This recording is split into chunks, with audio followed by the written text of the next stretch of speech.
नमस्कार, जन टीवी देख रहे हैं आप। मैं श्वेता शर्मा आपके साथ। खबरों की शुरुआत से पहले एक नजर डालेंगे अभी की हेडलाइंस पर।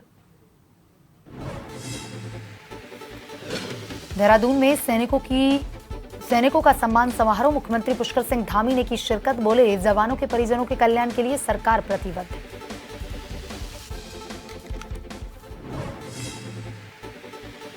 प्रदेश में हर घर तिरंगा अभियान शुरू। भाजपा के प्रदेश मंत्री दिनेश आर्य ने कहा, इसे बनाएं जन जन का अभियान। मसूरी में 15 अगस्त तक कई आयोजन।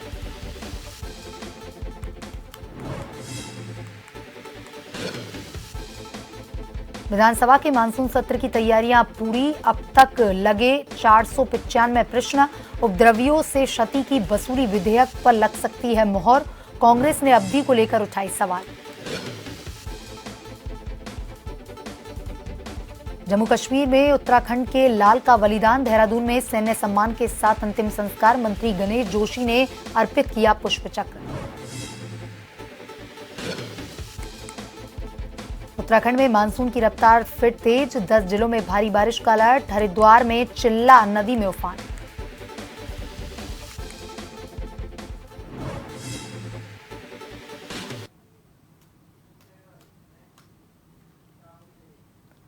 और अब खबरें विस्तार से। कारगिल विजय दिवस के मौके पर मुख्यमंत्री धामी द्वारा की गई घोषणाओं को लेकर सैनिक संगठनों ने देहरादून में आभार कार्यक्रम रखा, जिसमें सीएम पुष्कर सिंह धामी और सैनिक कल्याण मंत्री कार्यक्रम में पहुंचे और कार्यक्रम में मौजूद सैनिक और सैनिक अफसरों से मिले। वहीं उन्होंने कहा कि देहरादून में आयोजित सैनिक सम्मान कार्यक्रम में प्रदेश के विभिन्न क्षेत्रों से आए हुए आप सभी लोगों का मैं स्वागत और अभिनंदन करता हूं। और इसी क्रम में उन्होंने कहा कि इस कार्यक्रम में उपस्थित वीरता एवं साहस की साक्षात प्रतिमूर्ति आप सभी को मैं नमन करता हूं। यह मेरा सौभाग्य है कि आज कार्यक्रम में मुझे आप सबके बीच में आने का अवसर प्राप्त हुआ है।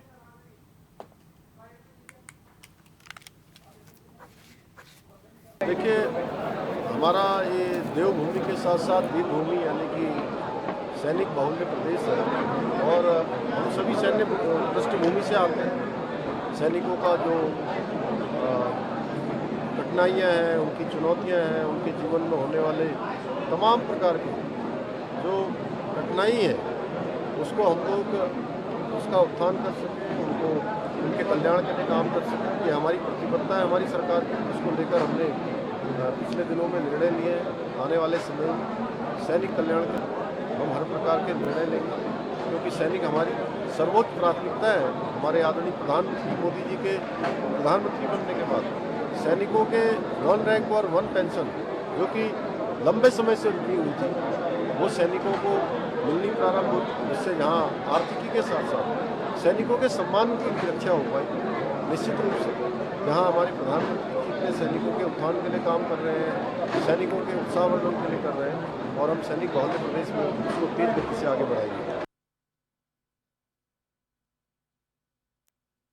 थैराली ग्वालदम राष्ट्रीय राजमार्ग पर लोलट्टी के समीप नागोली में खुली अंग्रेजी शराब की उप दुकान का स्थानीय महिलाओं ने विरोध करना शुरू कर दिया है। शनिवार से ही शराब की दुकान का उद्घाटन होने की सूचना मिलने पर लोलटी, तुंगेश्वर, देवराड़ा, हरचंद और आसपास के गांवों की महिलाओं ने शराब की दुकानों के आगे सड़क पर ही विरोध करना शुरू कर दिया था और रविवार को सुबह से ही महिलाओं ने शराब की दुकान के आगे स्थानीय जनप्रतिनिधियों और सरकार समेत आबकारी विभाग के खिलाफ नारेबाजी शुरू कर दी थी। महिलाओं का कहना है कि अंग्रेजी शराब की दुकान खोले जाने से क्षेत्र का माहौल खराब होगा। महिलाओं ने दुकान खोले जाने का विरोध करते हुए चेतावनी दी कि यदि शराब की दुकान बंद नहीं की जाती है तो महिलाएं आंदोलन को और तेज कर देंगी।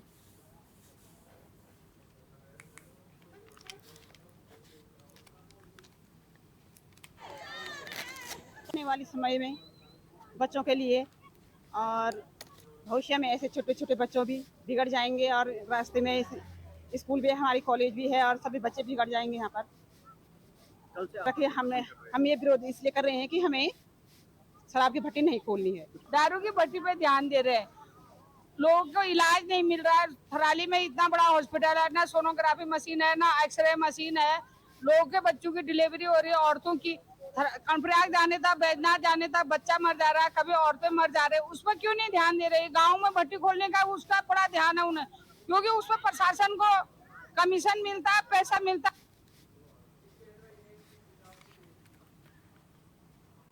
चंपावत जिले के बाराकोट क्षेत्र में हुई मूसलाधार बारिश से लोहाघाट पिथौरागढ़ NH 94 के उस्ताद होटल के पास भारी मलबा आने से बंद हो गया है।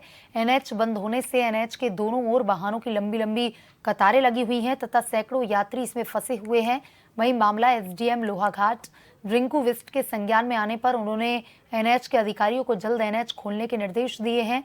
NH की मशीनें NH खोलने में लग गई हैं, लेकिन NH में मलबा काफी ज्यादा मात्रा में आया हुआ है, जिस कारण NH खुलने में 2 से 3 घंटे का समय लगने की संभावना जताई जा रही है।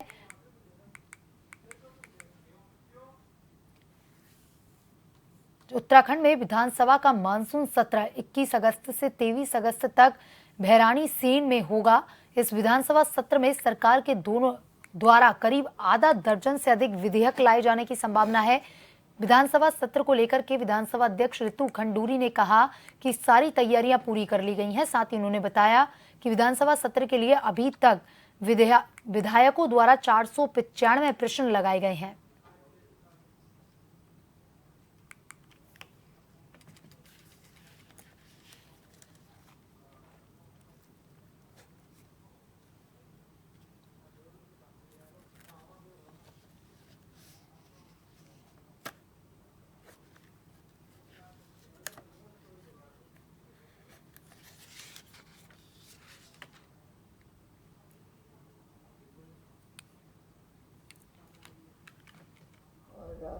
धीरे धीरे उनके विधानसभा सचिवालय पूरी तरह से तैयार है। हम सत्र को अच्छी तरीके से निभा पाएँ और अच्छी तरीके से कर पाएँ, इसके लिए हम पूरी तरह से हमारी तैयारी हो गई है।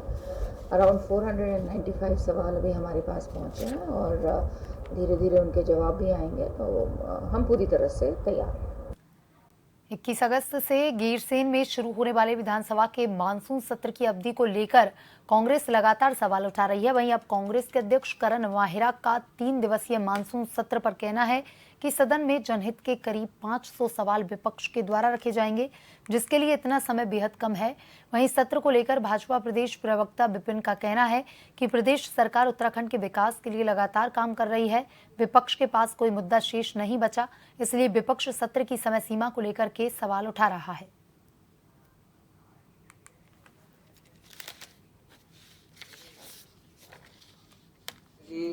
पब्लिक के पैसे से ये विधानसभा चलती है और बिना बिजनेस के इसको चलाना ठीक नहीं है। तो बिजनेस लाना किसका काम है? बिजनेस तो आवादा के लिए भी लाया जा सकता था। बिजनेस जो SSC भर्ती घोटाले, पटवारी पेपर लीक हो रहे, उसको हम कैसे आगे को ठीक करेंगे उन व्यवस्थाओं को, उसके लिए बिजनेस लाया जा सकता था। किसानों की हालत को देख के बिजनेस लाया जा सकता था। पूरा तराई इस बार बाढ़ में ग्रसित रहा, हमारा खटीमा, उधम सिंह नगर, ये सारा बर्बाद हुआ। उससे पहले हमारा हरिद्वार का लक्सर इत्यादि क्षेत्र बर्बाद हुआ, उसके विषय में बिजनेस लाया जा सकता है।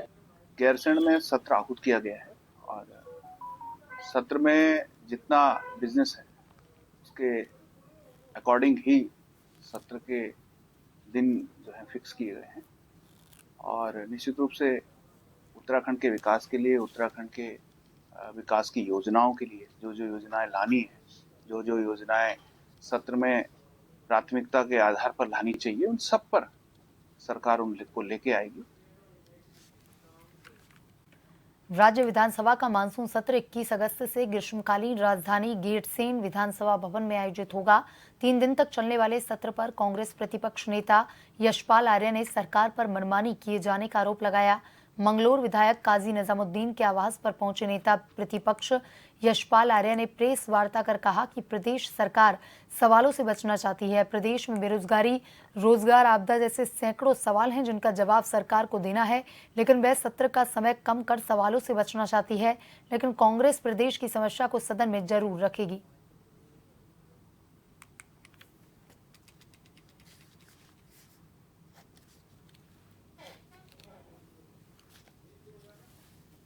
जो हमारा गैरसैंण में 3 दिन का सत्र आहूत किया गया है सरकार के द्वारा, और जो पहला दिन है उसमें शोक संवेदना व्यक्त की जाएगी, श्रद्धांजलि दी जाएगी। मात्र 2 दिन है और 500 से ज़्यादा सवाल हैं। माननीय विधायकों के। उन सवालों का जवाब कैसे माननीय विधायकों को मिल पाएगा, बहुत बड़ा सवाल है। सरकार एक औपचारिकता निभा रही है, रस्म अदायगी कर रही है और मकसद है, उद्देश्य है कि जो सप्लीमेंट्री बजट है, अनुपूरक बजट है, उसको पास कराना इनकी नियत है। ये सब विषय जनता हमारी है, हम जनता के विषयों को विधानसभा में रखने के लिए तैयार हैं, लेकिन सरकार समय नहीं देती और पिछले साल तो सिर्फ 7 ही दिन विधानसभा सत्र हुआ। पूरे देश में सबसे कम विधानसभा उत्तराखंड में ही चली और ये जनता के सवालों से, विधायकों के सवालों से, विषयों से बचने का एक रास्ता उनका है। तो हम माननीय नेता प्रतिपक्ष साहब यशपाल आर्य जी की हमारे आपके नेतृत्व में हम लोग इस विषय को भी विधानसभा में रखेंगे और ताकि सत्र कम से कम 15 दिन का हो, जिसमें जनहित के विषय आ सकें और उनका निराकरण हो सके। वक्त तो चला है छोटे से ब्रेक का। ब्रेक के बाद वापस खबरों की तरफ रुख करेंगे।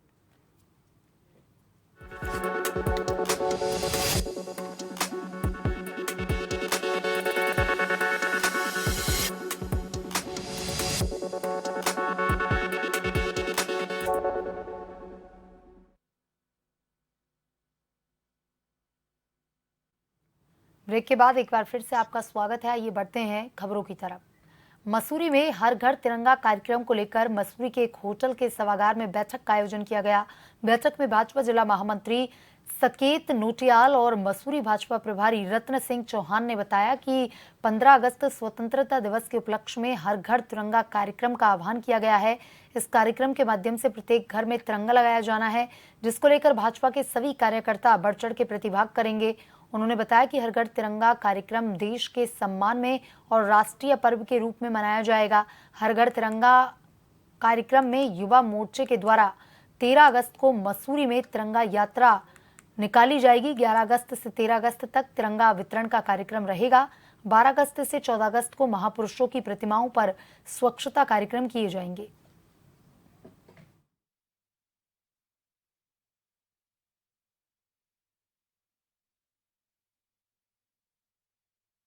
इस तिरंगा हमारी आन बान शान है और इस तिरंगे का आन बान शान रखना और ये तिरंगा भारत माता का जो तिरंगा है ये परम वैभव पर रहे और विश्व गुरु बने, ऐसी मनोकामना के साथ इस स्वतंत्रता दिवस पर भारतीय जनता पार्टी का एक एक कार्यकर्ता हर घर पर एक तिरंगा लगाएगा और हर घर तिरंगा अभियान को सफल बनाने का अपनी ओर से पूर्ण रूप से प्रयास करेगा। कि हम जो हमारा स्वतंत्रता दिवस है किस प्रकार से हम इस बार बनाएं, उसको लेकर के पूरी तैयारी हमारे यहाँ चल रही है। उसको लेकर के प्रत्येक जनमानस, प्रत्येक घर में झंडा किस प्रकार से लग सके, उसकी हमारी पूरी तैयारी यहाँ पर आज की इस बैठक में सुनिश्चित होने वाली है। हमारी 13 तारीख को मसूरी मंडल में एक रैली भी यहाँ पर आयोजित की जा रही है ताकि प्रत्येक जनमानस अपनी स्वतंत्रता दिवस की जो खुशी है उसमें व्यक्त कर सके और उसकी तैयारी को लेकर के आज ये बैठक आयोजित की।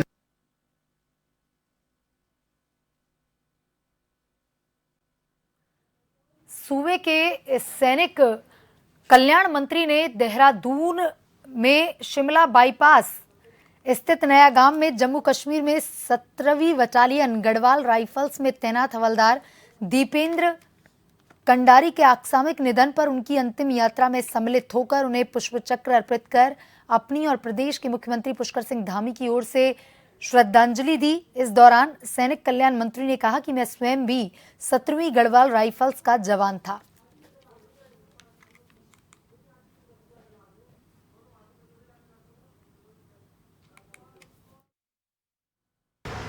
इस दुख की घड़ी में भारत की सरकार, प्रदेश धामी सरकार उनके साथ में खड़ी है। देखिए, हम किसी शहीद को वापस नहीं ला सकते, लेकिन उस शहीद का सम्मान करना,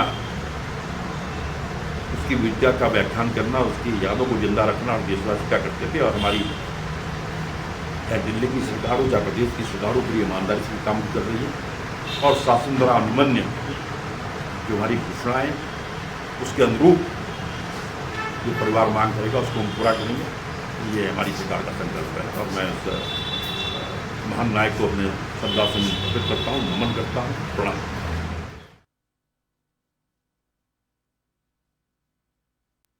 पहुंचे नेशनल कांग्रेस पार्टी के राष्ट्रीय महामंत्री और प्रमुख राष्ट्रीय प्रवक्ता बृजमोहन श्रीवास्तव ने ऐलान किया है कि इस बार निकाय चुनाव उनकी पार्टी अपने अपने प्रत्याशी उतारेगी, क्योंकि उत्तराखंड में कांग्रेस और भाजपा का ही राज रहा है और दोनों ही पार्टी के मेयर या चेयरमैन ने जनता के हित में कोई कार्य नहीं किए। हर जगह जलभराव, सड़कों के विकास को यहाँ की जनता तरसती रही। वहीं उनकी पार्टी अपने प्रत्याशियों को विकास करवाने के लिए अलग से ट्रेनिंग देकर चुनावी मैदान में उतारती है। वहीं वरिष्ठ समाजसेवी शफी एडवोकेट ने भी कहा कि मंगलोर जैसे कस्बे के भी बुरे हालात हैं। इन्हीं सबको खत्म करने के लिए नेशनल कांग्रेस पार्टी अब उत्तराखंड में निकाय चुनाव के साथ 2027 में विधानसभा के चुनाव में भी अपना प्रत्याशी उतारने वाली है।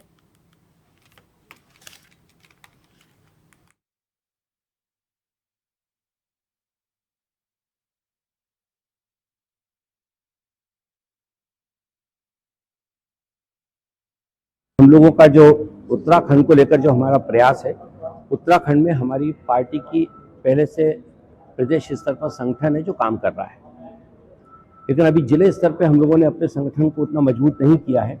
मेरी ये जो यात्रा है ये इस बात का मूल्यांकन करने के लिए है और लोगों से बातचीत करने के लिए मैं आया हूँ, जिससे कि मैं पार्टी के जिला स्तर के संगठनों को मजबूत कर सकूँ।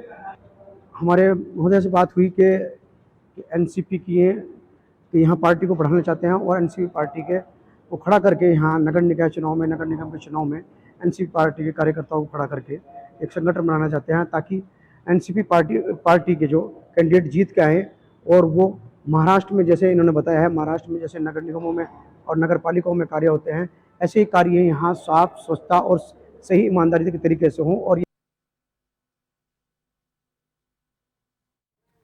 रामनगर में स्थित रानीखेत रोड, भवानीगंज, पीरुमदारा आदि क्षेत्रों में स्थित देशी और विदेशी मदिरा की दुकानों में छापेमार कार्रवाई की गई।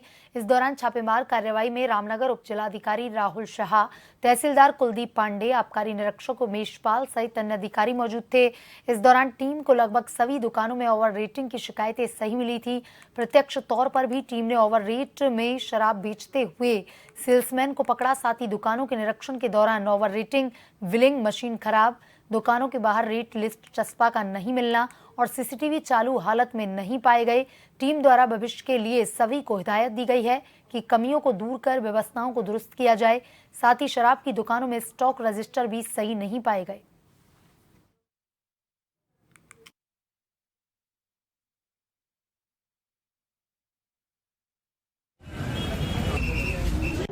रामनगर अंतर्गत जितनी भी हमारी अन्य व्यापी थे, जिनकी दुकानें थी, उनका निरीक्षण किया गया। निरीक्षण में ये पाया गया कि ज़्यादातर जगह ओवर रेटिंग की शिकायतें सही पाई गई हैं। कुछ केस में ओवर रेटिंग होने की पुष्टि हुई है। ऐसे में उन संबंधित अन्य व्यापी के विरुद्ध अर्धदंड की संस्तुति की जा रही है।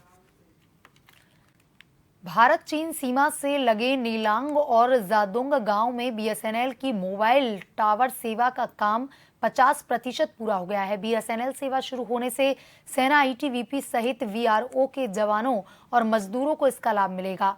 वाइब्रेट विलेज योजना के तहत केंद्र सरकार 1962 के दौरान खाली हुए नीलांग और जादोंग गांवों को दोबारा बसाने की योजना पूरी तरह तैयार कर दी गई, जिसमें दोनों गांवों को पहले संचार सेवा से जोड़ा जा रहा है। नीलांग और जादोंग गांव में जल्द ही बीएसएनएल की मोबाइल टावर सेवा शुरू हो जाएगी। नीलांग, जादोंग के 7 जनपद के 71 स्थानों पर बीएसएनएल के टावर लगाए जा रहे हैं।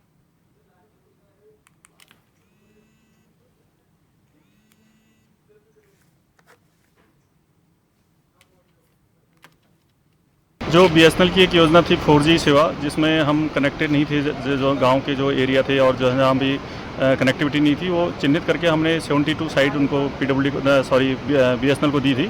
तो बीएसएनएल द्वारा उसमें कार्रवाई की जा रही है। कुछ साइट पर उन्होंने बताया कि 9 टावर लग भी चुके हैं और जिसमें नीलांग जादोंग एरिया भी है, 2 टावर उस एरिया में भी है और उसमें आईटीबीपी के कनेक्टिविटी रहे, लोगों को वहाँ पे पर्यटन में भी ऐसी सुविधाएं नहीं और सूचनाएं मिलते रहे। इसके बाद उनके कार्रवाई की गई। उनमें सिविल वर्क चल रहा है अभी, लेकिन कंप्लीट नहीं हुआ है। तो बीएसएनएल की इस संबंध में मीटिंग भी की गई है कि जल्दी से इन कार्यों को पूरा करें। कितना परसेंटेज काम है इसमें कम 50% से कम ही काम हुआ है अभी, क्योंकि वो दूरस्थ एरिया, उनको काम करने का मौका उधर कम मिल पा रहा है। तो हमारा फोकस भी ये है कि वो जल्दी से जल्दी काम करें ताकि उन पर कनेक्टिविटी सुचारू हो सके। विलेज परियोजना के अंतर्गत हमारे गंगोत्री राष्ट्रीय पार्क में 2 कार्य होने हैं। बेसिकली जो हमारा पार्क है उसमें 2 गांव थे जो कि इवैक्यूएट करा दिए गए थे 62 में। तो उन 2 गांवों को सरकार की योजना के अनुसार पुनः स्थापित किया जाना है वहाँ, और उनके लिए आजीविका के क्या स्रोत होंगे इसके संदर्भ में हमको कार्य करना है।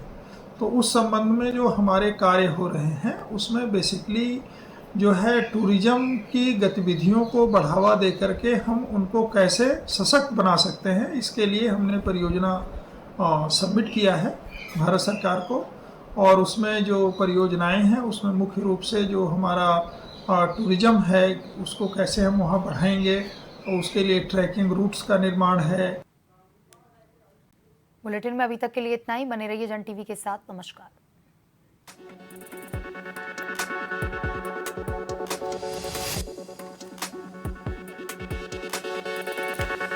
मैं भाई हूँ।